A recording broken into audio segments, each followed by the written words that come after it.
Hi. I'm in Chris's study, but I am obviously not Chris. I am just sitting in his place today. He has taken a trip down to Asbury Theological Seminary for another course, and he has left me to tend the fires and tend the dog and deliver a little bit of a message today. So I have been thinking a lot about the Lazarus story, and it's such a wonderful story. And for me, I unpacked it a lot during a really dark time in my life. So I'm just going to start by telling you a little bit about the story and then picking the story up in the Bible. So Lazarus, Mary, and Martha were family. They were sister and brother. And Lazarus got sick. And Martha and Mary sent to Jesus and said, "Hey, Jesus, Lazarus is very sick. The one that you loved is sick." And Jesus is very troubled by this, but he stays 2 more days, and then he travels to Martha and Mary, where he says, "I'm going to wake him from his sleep." And the disciples say, "Sleep? He's not, I don't." And they say, "No." He says, "No, Lazarus is dead. I'm going to go and bring him forth to the glory of God." So he gets to the town, and just outside the town, Martha meets him and says, "Oh, Lord, if you had been with us, Lazarus wouldn't have died." And she's all in distress. And there's a lot of people there. They have gathered to console the sisters about Lazarus. And so Martha says, "Well, I know," and Jesus says, "No, he will rise." And she said, "Oh, I know he'll rise on the last day." And Jesus says, and this is where I'm going to pick it up, because I can't quite quote Jesus the way he should be quoted. Martha then said to Jesus, "Master, if you had been here, my brother would not have died. And even now I know that whatever you ask from God, he will grant it to you." And Jesus said to her, "Your brother shall rise again." And Martha replied, "Oh, I know he will rise again in the resurrection at the last day." And Jesus said to her, "I am the resurrection and the life. Whoever believes in me, although he may die, yet he shall live. And whoever continues to live and believe in me shall never die at all. Do you believe this?"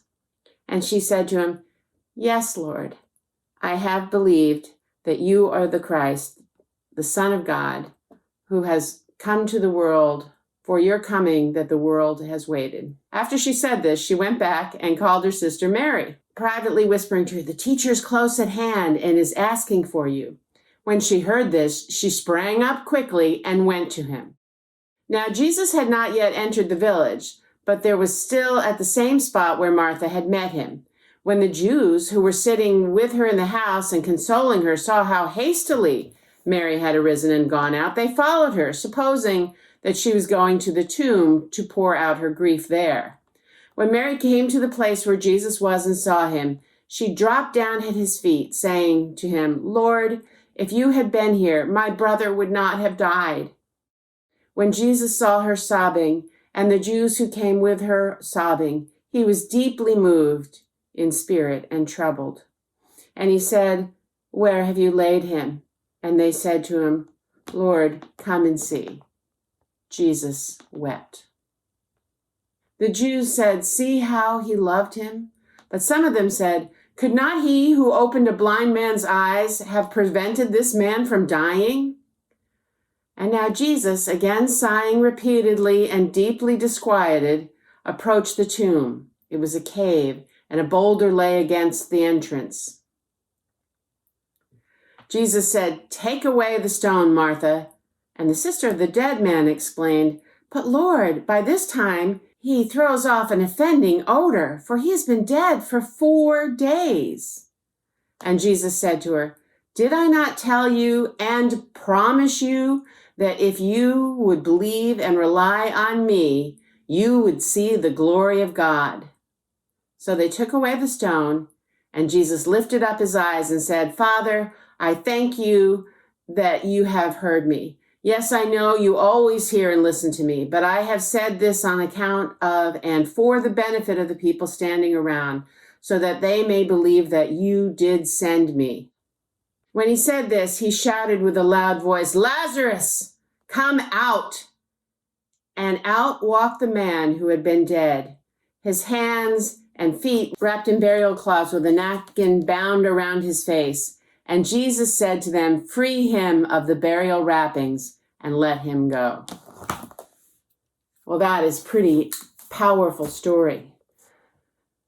But one of the reasons it really struck me was because there was a time in my life when I felt so down, I felt like I wasn't living.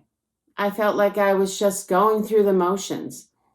I call those my Lazarus days, because through that dark time for me, I read this story and was thinking, 4 days, and I just was in my Lazarus days. Then I heard God calling me out and saying to me, "Walk, live, grab onto life." And as I emerged from that dark time, I had a community around me, and they helped unwrap my burial cloths. They helped take the bandages off my face so that I could see and live and walk. And that message of one realizing that dark times are there, but listen for the voice of God, because he will call you out of it. And when he does, let the community surround you and unwrap you from your darkness and help you live into a life. That's one of the gifts that God gives us, is the community that helps us live. And then after it was all over for me, as I moved through that, I was able to point the glory right back to God and say, only by God was I able to get through that times. So if you are experiencing your own Lazarus days, listen for the voice of God and reach out to your communities. Bless you. I hope we have a wonderful week. Amen.